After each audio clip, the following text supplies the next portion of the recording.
Assalamualaikum warahmatullahi wabarakatuh. Selamat malam pemirsa. Anda sedang menyaksikan dialog khusus edisi 17 April 2013.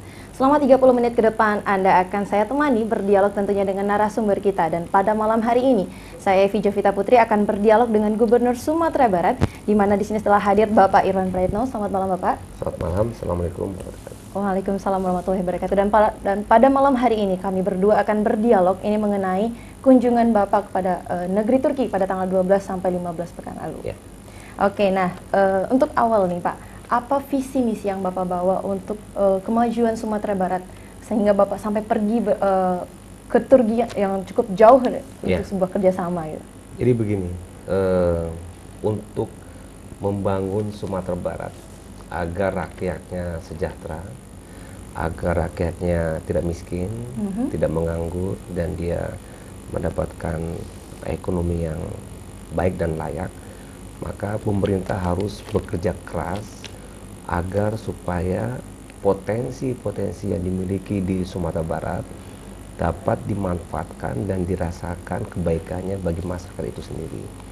Apakah dengan cara kita mengolahnya dalam bentuk menjadikan infrastruktur, jalan, jembatan, pembangunan, sekolah, dan sebagainya, dan juga mungkin kesehatan, tapi juga sumber daya alam yang ada di Sumatera Barat harus juga dioptimalkan, baik dengan menggunakan dana APBN, dana APBD provinsi, dana kota kabupaten, dana para perantau, dan juga dana para investor, baik dari dalam luar negeri.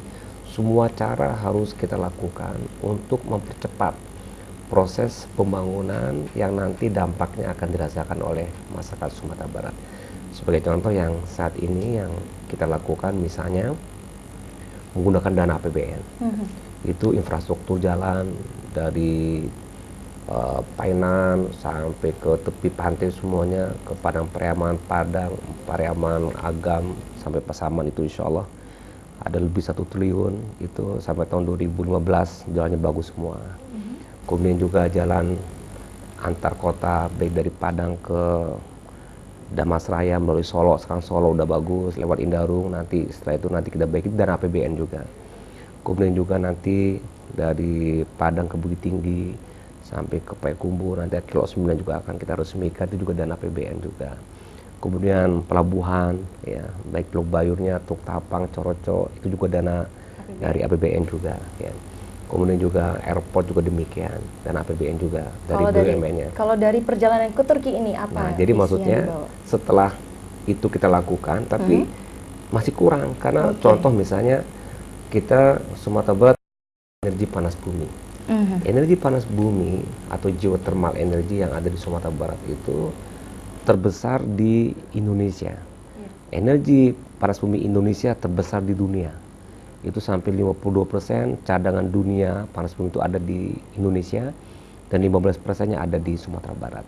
Kita ada 16 titik energi panas bumi di Sumatera Barat, dan baru 1 titik yaitu yang di Solo Selatan yang sudah dikelola oleh perusahaan konsorsium antar perusahaan Indonesia, Supreme Energy, dengan dari Sumitomo Jepang dan GTZ Prancis, ya, Swiss ya. Itu Prancis, 3 konsorsium itu sampai 7 triliun, dan itu kemungkinan lebih dari 240 megawatt listrik. Itu bagaimana dampaknya terhadap Solo Selatan jadi terang, yang tadi daerah tertinggal dia akan dapatkan CSR-nya, dia akan dapatkan royaltinya, bisa puluhan miliar, bahkan ratusan miliar itu bisa diberikan kepada Solo Selatan, kabupaten-kabupaten sekitar pun dapat, provinsi pun dapat. Nah kemudian setelah itu tentu CSR dan sebagainya. Jadi ini contoh yang sudah ada di Solo Selatan, dan ini kan baru nanti tahun 2015 baru operasional, sekarang sudah jalan, sudah bor dan sebagainya. Itu baru 1 titik. Nah ada 15 titik. Nah kita mengejar ke Turki, ada 2 titik yang sudah dijajaki oleh pengusaha Turki, yaitu Emin Hitay, perusahaan besar, dia juga mengelola listrik di Turki 350 megawatt termasuk yang besar juga. Dia di sini dapat 2 titik. Dari 16 titik, 1 diambil Supreme, 1 dan 2 diambil oleh Hitay Turki ini yang kita datangi untuk kita lakukan komitmen, ya, MOU dan keseriusan menangani baik yang di Tandike sama Talamau. Talamau itu potensi besar. Itu juga bisa ratusan megawatt juga, dan ini akan menghasilkan listrik, dan listrik itu identik dengan pertumbuhan ekonomi. Karena ketika ada listrik, orang akan investasi masuk ke daerah kita, nggak khawatir. Karena kalau kita keluar mengajak investor datang ke kita untuk investasi, ya ditanya infrastruktur jalannya ada nggak, terus listriknya ada nggak gitu. Nah kalau jawaban kita ada jalan, ada listrik, dia akan masuk. Nah setelah itu tentu tenaga kerja bertambah, kemiskinan berkurang, pengangguran berkurang, ekonomi bergerak karena uang masuk ke dalam provinsi Sumatera Barat pun besar gitu. Nah, jadi ini harus jemput bola, tidak mungkin nunggu.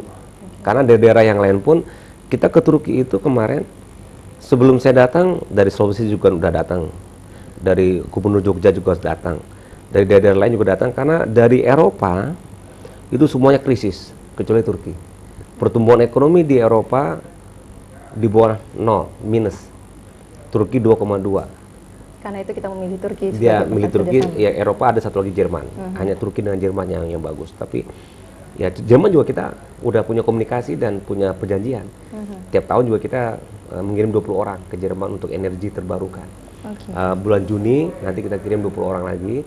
Tahun lalu juga kirim 20 orang untuk energi terbarukan yang dari kalangan akademik. Ini juga kerjasama dari kunjungan saya dulu ke Jerman.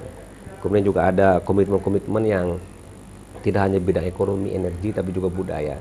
Nah jadi seperti kunjungan kemarin itu kita ketemui ya pengusaha orang pertamanya, namanya Emin Hitai. Dia memberikan gambaran tentang rencana dia, kita pun minta komitmen dia keseriusan. Karena begini, ada orang yang ingin investasi tapi nggak serius, nggak sungguh-sungguh, sehingga di tengah jalan dia berhenti. Nah ini rugi buat kita. Sementara kalau energi panas bumi itu energi yang terbarukan terus, dan kalau nggak dipakai sekarang rugi, karena dia terbuang aja begitu. Nah, alangkah baiknya dari mulai sekarang pun uap bumi, panas bumi itu terpakai untuk menggerakkan turbin generator listrik, sehingga dia bisa menghasilkan energi listrik. Itu dari jauh hari dari sekarang sudah harus kepake. Karena kalau tidak cepat kita mengambil peluang untuk investasi, maka tidak mungkin kita bisa membangun daerah kita. Oke, di Indonesia kan ada banyak titik dari sumber energi panas sendiri. Ya. Lalu kenapa dari pihak Turki percaya dengan Sumatera Barat untuk memberikan 2 titik? Enggak, Turki itu ternyata dia tidak hanya ngambil Sumatera Barat. Oke, juga dia ada ngambil banyak juga di Lampung kalau nggak salah ya. Saya nggak tahu pasti, itu di Jawa juga ada, di Kalimantan juga ada. Jadi peluangnya banyak, dan kita sudah berkomunikasi juga dengan Kementerian SDM untuk mendapatkan dukungan ini. Nah, ini sebagai salah satunya gitu ya. Dan besarnya, berapa besar potensi dari Sumatera Barat sendiri untuk maju dalam bidang ini, Pak? Oh besar sekali, karena 16 titik itu ekuivalen dengan 1.600 megawatt. Ya. 1.600 megawatt itu, bayangkan sekarang Sumatera Barat ini kita pakai listrik sekarang ini, seluruh Sumatera Barat cuma 400 megawatt. Jadi kalau kita ada tambahan 1.600, berarti itu pasti listriknya akan kita lepas ke provinsi lain. Dan yang jelas kita nggak akan biarpet, nggak akan mati-mati. Di Padang atau di kabupaten kota nggak ada yang mati listriknya, dan nggak ada kekurangan listrik karena kita udah kelebihan. Nah sekarang kan kita masih kurang, makanya satu saat ada yang mati diganti dengan diesel, karena apalagi kalau musim kemarau yang meninjau sama PLTA lainnya, Agam juga ya meninjau, terus Singkarak, kemudian juga yang di Balai Panjang Pak, yang dekat Pekanbaru ya, itu bakalan berkurang dayanya karena kemarau. Nah itu mati hidup.